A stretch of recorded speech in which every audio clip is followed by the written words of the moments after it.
Bună dragilor și bine ați venit la o nouă filmare. De această dată te invit la două citiri de tarot, în cadrul cărora vreau să văd ce urmează în viața ta în următoarele 24 de ore din momentul în care tu vezi această citire. Poți să alegi un număr pentru dragoste, un număr pentru carieră, fix cum simți, fix așa procedezi. Și avem numărul 1, piatra roz, numărul 2, piatra verde. O să te rog să alegi intuitiv, poți să asculti și ambele numere dacă tu așa simți, dacă tu așa consideri și apoi să-mi lași în comentarii să-mi spui care este cea mai potrivită variantă pentru tine. Și acestea fiind spuse, începem cu cei de la numărul 1, cei care ați ales piatra roz. Hai să vedem ce mesaje avem, da? Care este situația, ce urmează să se întâmple pentru tine, ce trebuie să cunoști. Să vedem, a ieșit deja primul mesaj. Văd aici puțină agitație, văd faptul că există poate o persoană care se află în mintea ta sau este o situație la care tu în momentul de față te gândești foarte, foarte intens. Mai văd o schimbare care apare, o veste. Poate să fie vorba despre un proiect nou, despre un copil, despre o schimbare care apare în această situație tensionată.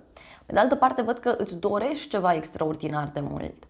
Îți dorești o persoană, îți dorești să rezolvi un anumit lucru și această carte vorbește clar despre deblocări, despre o veste foarte frumoasă care apare.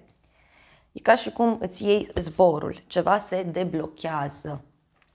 Și văd clar, uite, un sfârșit și un nou început pentru tine.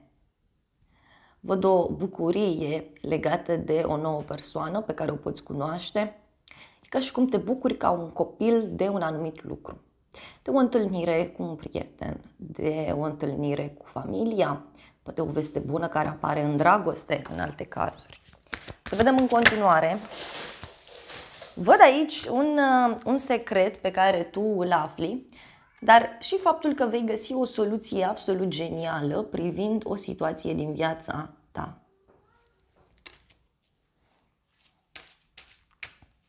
Reușești să deschizi o ușă, reușești să pășești într-un alt tărâm, într-o altă dimensiune, da?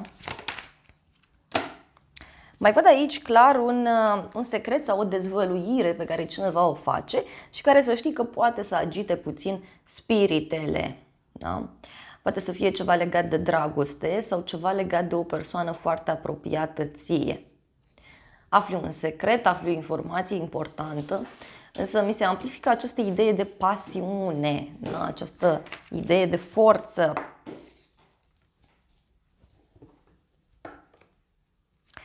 Și este ceva legat de un drum. Da? Este ceva legat de un drum. Este vorba despre niște surprize pe care tu le ai din acest punct de vedere. Hai să clarificăm puțin situația. Da? Vreau să vedem în ce constă această schimbare. Da? Această schimbare, da, constă într-o decizie oficială. Poate aștepți un răspuns legat de o instituție publică, poate este vorba despre o claritate mai mare care apare într-o relație, într-o colaborare, mai văd aici. Însă, în alte cazuri, văd faptul că ceva se organizează, ceva se stabilește foarte, foarte bine. Uite, o întâlnire pe care o ai cu cineva, poate mergi în vizită undeva anume, cineva îți vine în vizită, ai o discuție aici foarte bună. Uite, tu aici găsești o soluție privind o situație financiară. Da? Poate să fie vorba și despre un drum scurt pe care îl faci, în urma căruia tu afli niște lucruri. Se transmit niște chestiuni importante, văd aici, foarte importante. Și văd, uite, că se finalizează un contract, se finalizează ceva anume. Se accentuează acest mesaj cum că în următoarele 24 de ore tu aici primești o veste. Pentru că cineva ia o hotărâre. Cineva care se află la distanță de tine. Sau poate să fie vorba despre o persoană care cumva face drumuri.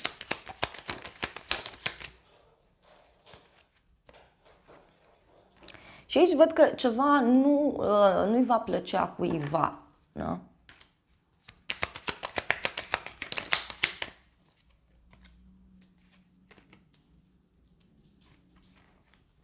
Poate să fie vorba despre o persoană cu părul șaten, poate e vorba despre un bărbat, o persoană care lucrează la stat, mai poate să însemne aici. Uite, sunt niște discuții în contradictoriu sau putem să discutăm aici despre niște bani pe care poate îi aștepți. Dar în dragoste, deci dacă ești într-o relație aici, văd că în urma unei vești pe care tu o afli legate de un drum, legate de o călătorie, aici pot apărea niște discuții puțin aprinse, puțin ciudate. Hai să vedem și ce mesaj au îngerii pentru tine. Îngerii spun așa despre ceva karmic. Ți se spune să notezi, da, să conștientizezi lecția karmică în această situație. Și avem lecție, da? Iubirea ne învață multe lecții. Deci aici tu trebuie să înveți o lecție. Și în final, uite, văd fericire. Deblochează ușa către fericire. Deci aici este clar cu această cheie. Tu vei debloca ușa către fericire. Se întâmplă ceva aici, repet, care se pare că are un rol foarte important pentru tine. Să vedem îngerii romantici ce zic, ce mesaj au pentru tine. Și avem împăcare, deci cineva se întoarce din trecutul tău. Și îngerii spun că este timpul să preiei controlul înapoi asupra vieții tale. Este momentul să acționezi, este momentul să te eliberezi dintr-o situație anume. Apoi avem sentimente romantice, adică cineva, uite, are sentimente față de tine și în sfârșit le va exprima. Sau poate tu ai sentimente față de o persoană și nu ai curajul să o faci, nu ai curajul să le exprimi. Însă în multe cazuri văd aici o situație care se repetă sau poate să fie vorba despre o împăcare, deci cineva se întoarce. Și interesant este că la baza pachetului din nou avem un nou început, foarte stabil financiar, un nou început plin de iubire, mult noroc văd aici, multă abundență și multă liniște. Poate era nevoie de discuția aceasta, da? Să vedem îngerii romantici ce îți spun.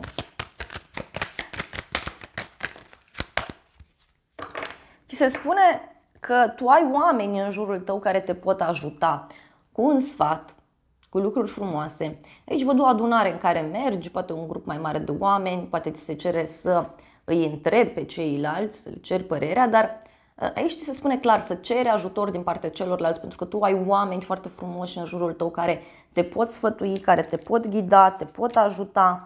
Și avem mesajul succes. Deci ceea ce tu ți-ai propus e cu succes în următoarele 24 de ore. Este o veste bună, ceva se întâmplă, însă este prin ceva.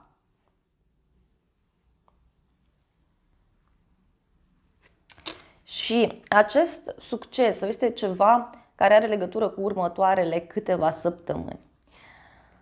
Să extragem și niște mesaje extra pentru tine, ce trebuie să cunoști.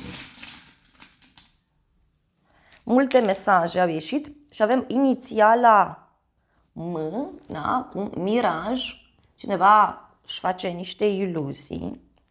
Apoi avem amiază, odihnă, deci ceva ce se întâmplă undeva pe la amiază sau faptul că reușești să finalizezi ceva, pentru că avem sfârșit, ceva se sfârșește, numărul 10, important, lumină, deci clar se face lumină în viața ta, ceva se clarifică. Avem non-culoarea alb, foarte importantă pentru tine, puritate. Avem decembrie, da?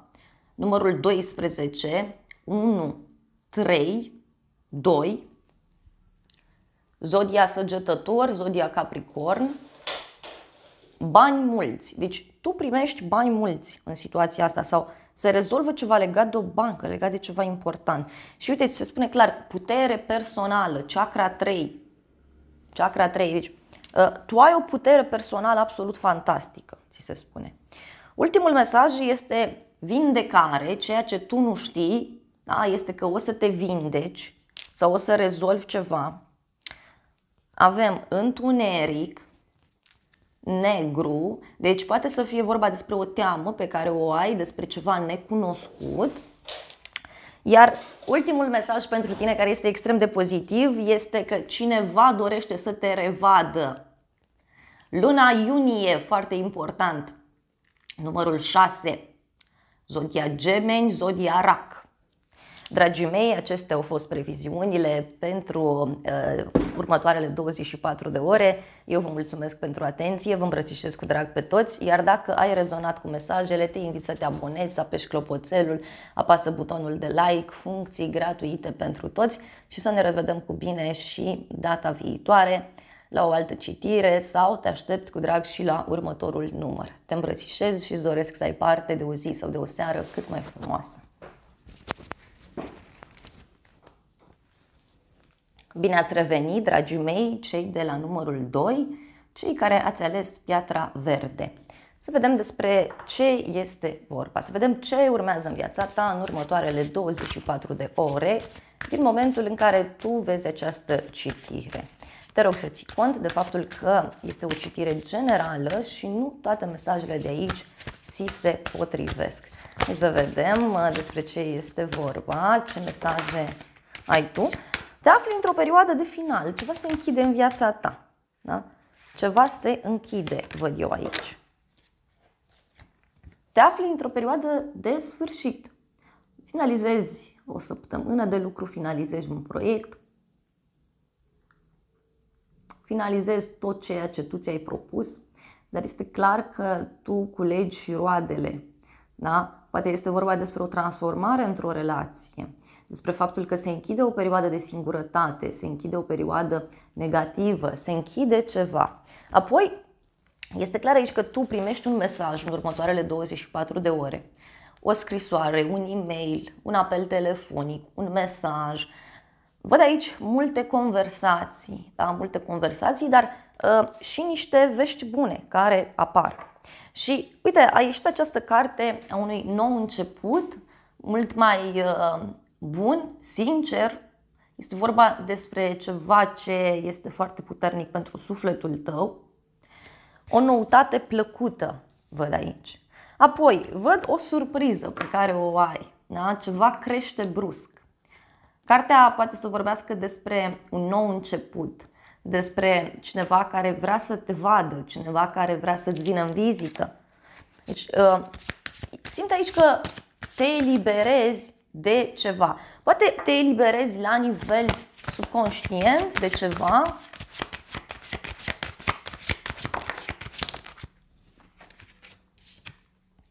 Din nou este această carte a bucuriei. Deci tu aici ai parte de o bucurie mare și de o stabilitate foarte mare. Uite, poate să fie vorba despre o bucurie privind o persoană din familia ta, din casa ta. Este o bucurie care ție îți va oferi o mai mare încredere în tine.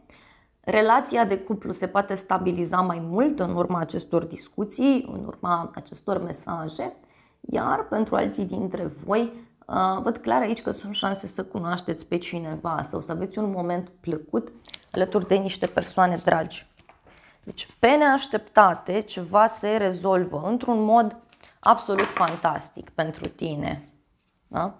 Este ceva ce te-a provocat, este ceva ce acum se naște. Da?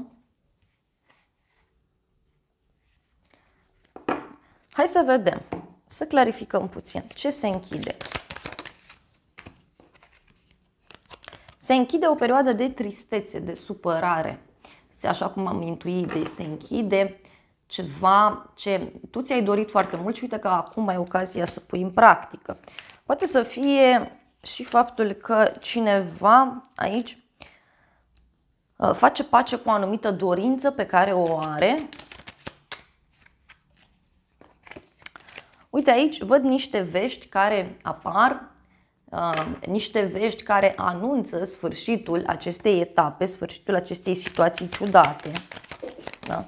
Pot fi și niște discuții, niște certuri, nu știu. Și pe neașteptate, uite, mie mi-apare din nou o surpriză, o bucurie foarte mare legată de bani, legată de un nou început, legată de o bancă, o bucurie mare legată de o nouă persoană.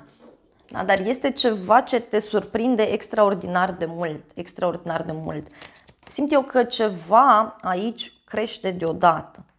Dacă ești o persoană singură, uite, poate să apară cineva în viața ta, este o persoană pe care nu ai mai văzut-o de mult timp sau este o persoană puternică. Are legătură cu o hotărâre pe care un bărbat o ia.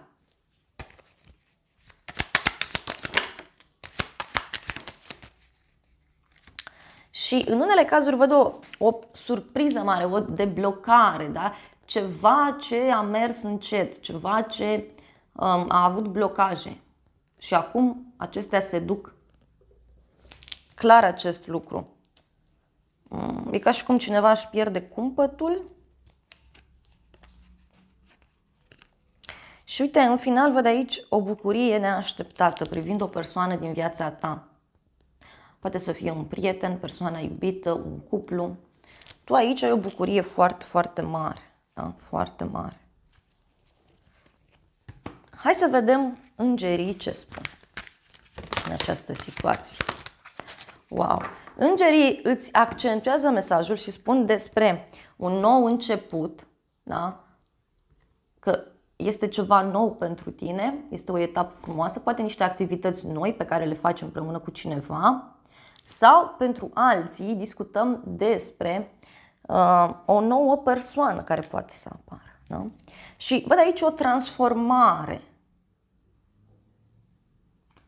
O transformare foarte mare, deci se face lumină într-o problemă, într-o situație. Conștientizezi ceva. Da? Și văd o persoană sinceră, deci cineva din apropierea ta este sincer cu tine.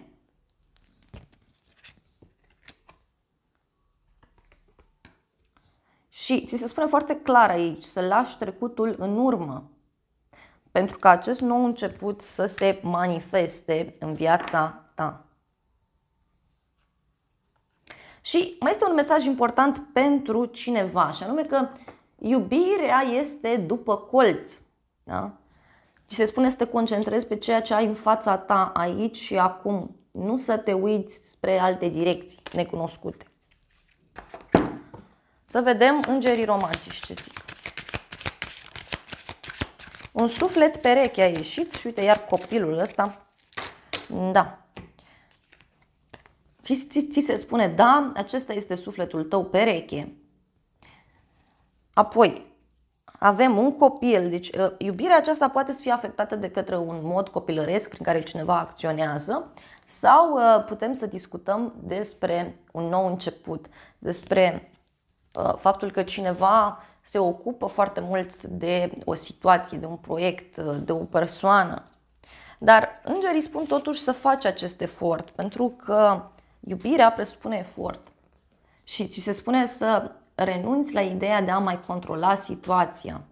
Trebuie să lași lucrurile să curgă într-un mod natural, pentru că le vei lăsa, văd aici, deci le vei lăsa. Văd o împăcare, deci e mesajul care a ieșit și la numărul 1.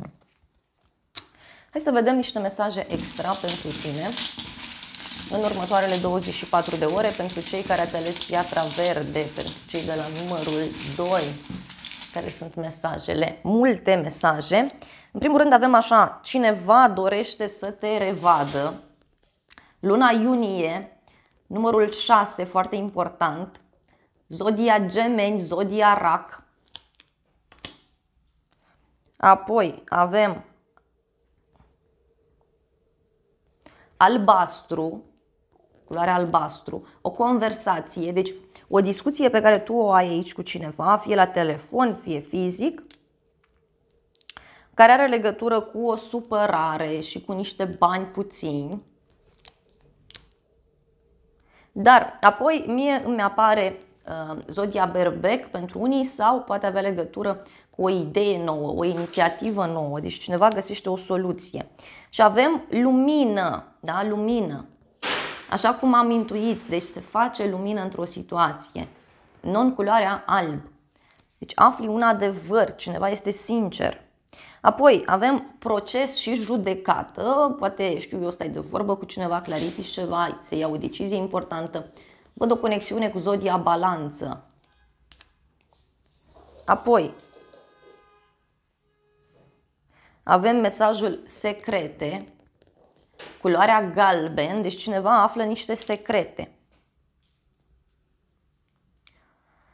O altă lume, deci tu efectiv pășești într-o altă lume. Da? Vezi o altă lume, mergi într-o altă etapă, poate alături de această persoană sau singur și avem vis. Deci e ceva ce tu visezi aici foarte, foarte mult.